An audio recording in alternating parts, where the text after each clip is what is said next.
Disclaimer, I am not in any way, shape, or form a personal finance guru. Everything that you're going to see in the video is my opinion and how I have done my budgeting for years and what works for me. I'm just trying to share. I know that it's hard to set up a budget for the first time and nothing is ever perfect. I know there are different ways out on YouTube. This is just another option for you and maybe it'll help you. So stay tuned and learn how I do my budget. It works for me. It has for years.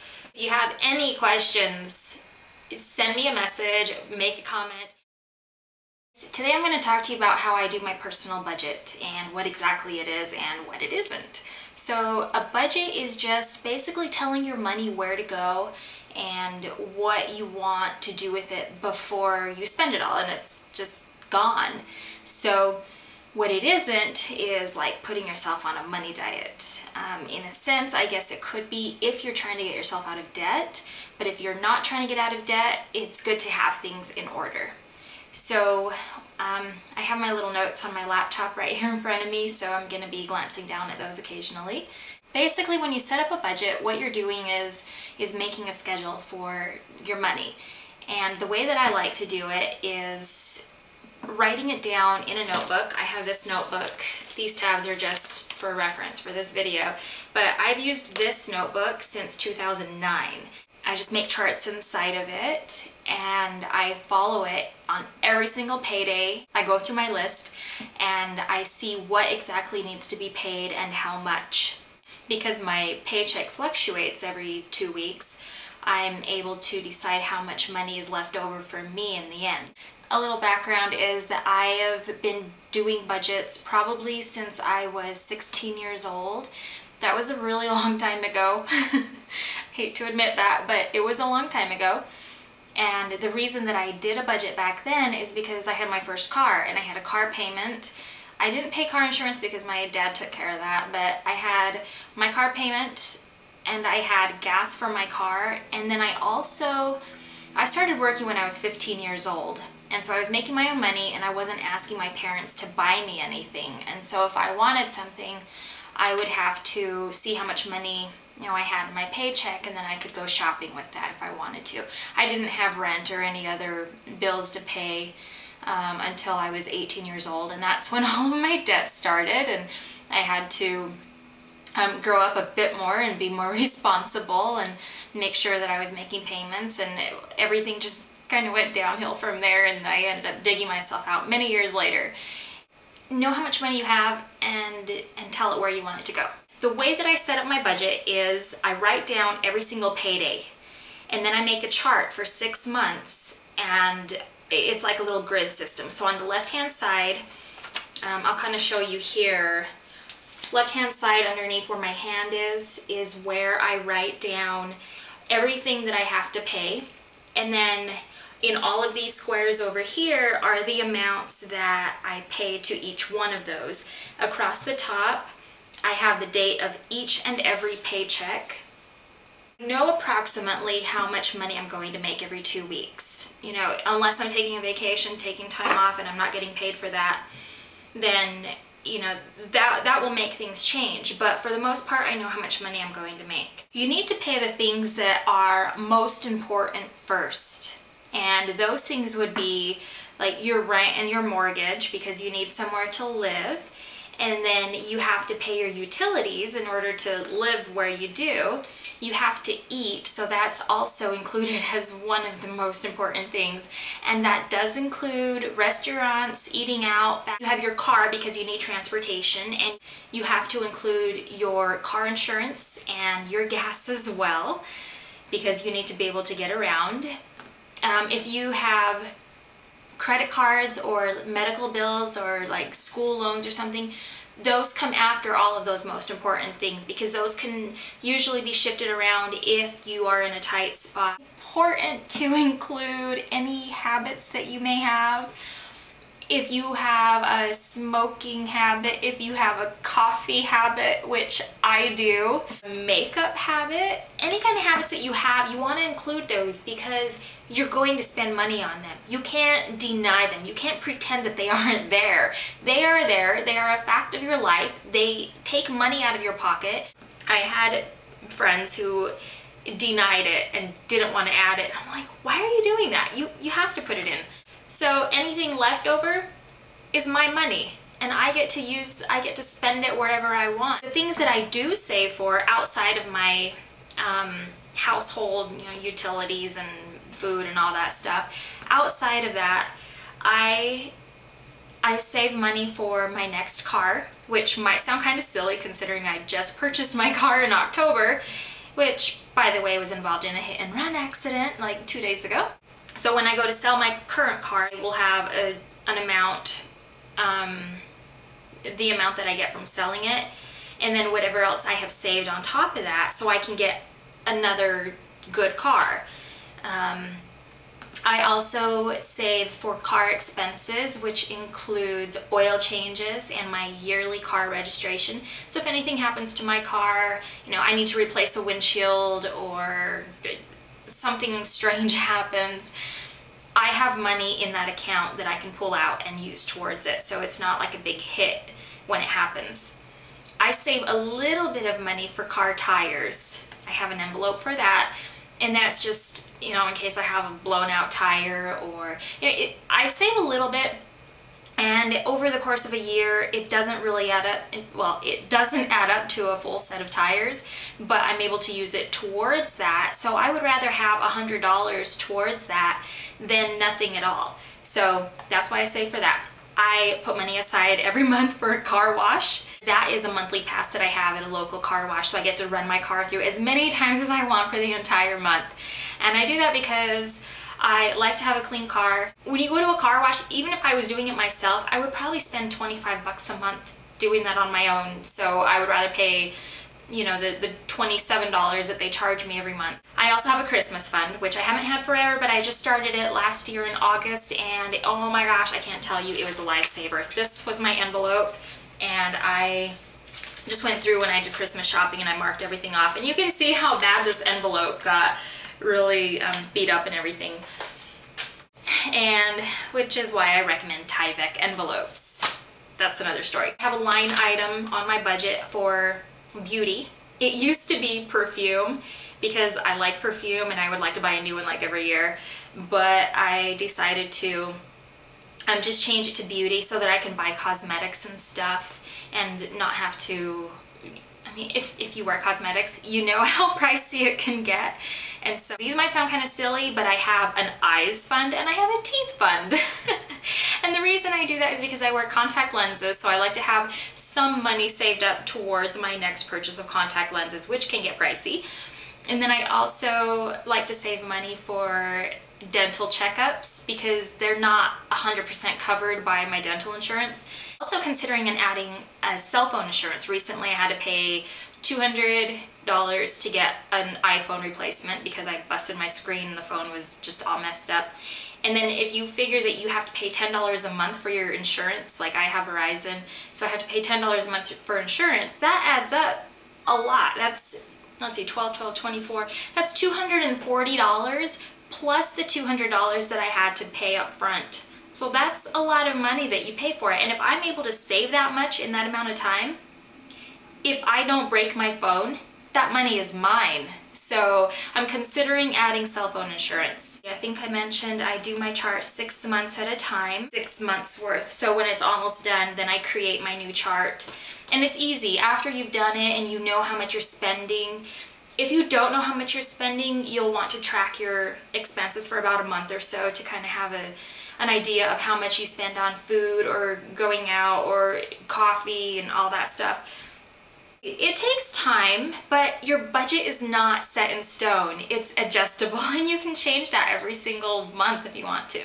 It's good to know your due dates. If you have a credit card that is due on the 10th and you're getting paid on the 7th, make sure that that card payment is coming out on the 7th. And every month it is going to change, because you're likely not going to be paid on the 7th of every month if you get paid every 2 weeks. So you just need to look at that and say, well, I know that is due on the 10th, so I need to make sure that that is coming out of the paycheck that's just before that, and that way it will get paid on time. And you do that with every single bill. You go down the line and say, okay, this one is due on the 25th, this one's on the 18th, this one's on the 3rd.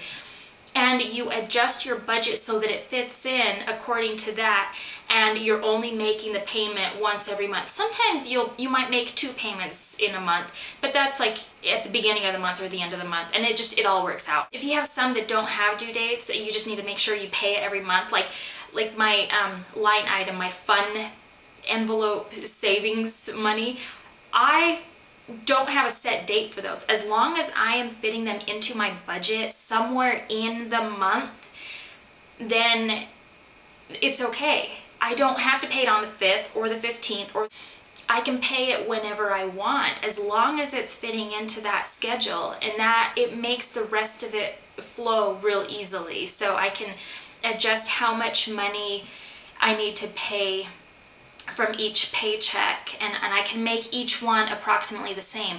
I don't like, you may be different, but I don't like to have, you know, I'm gonna use a random number. I don't like to have $1,000 of bills in one paycheck and 300 of bills in another paycheck. So if it's $1,300 in bills that I have every month, I try to split it so that I have $650 coming out of each and every paycheck.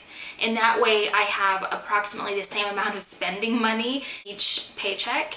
So that's just me. You may do it differently, but that's how I like it. There are a couple of months out of the year that have 3 paychecks if you're getting paid every 2 weeks. Some people get paid monthly. I get paid every 2 weeks.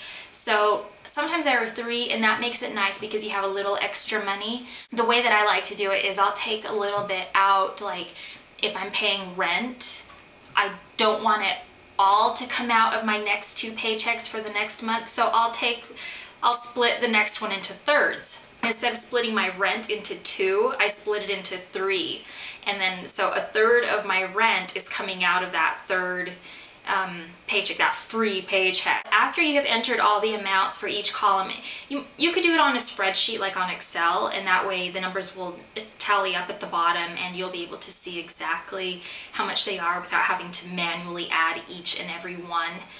It makes it a little easier when you're creating a budget for the first time, or every time for that matter. I like to make sure that they are adding up to, like I said, the $650.